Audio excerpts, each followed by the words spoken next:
ไก่แม่กล่องเฮ็ด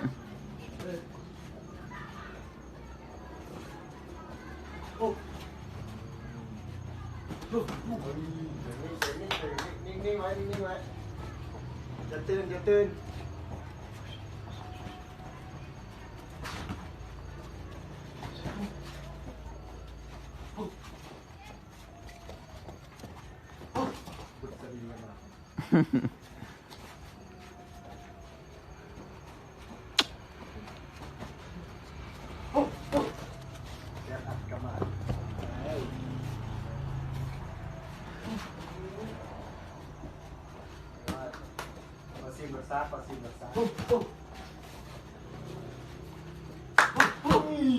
ภาไม่มีเดี๋ยวนะ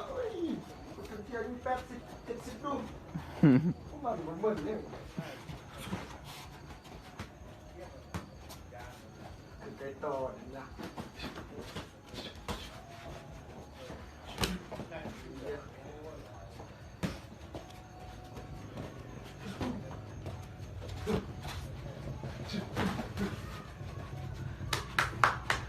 เข้าโอ้ช่วงมันเหงาแล้วมีเสียบอยู่มีเสียบช่วงหัวมัน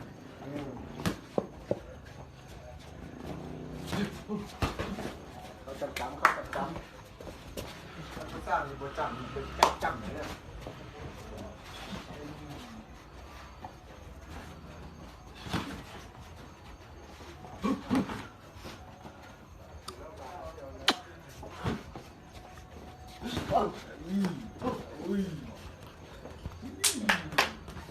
เอาลงขึ้นเลยไอ้ข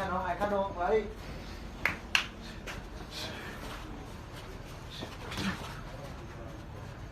ชุบเลย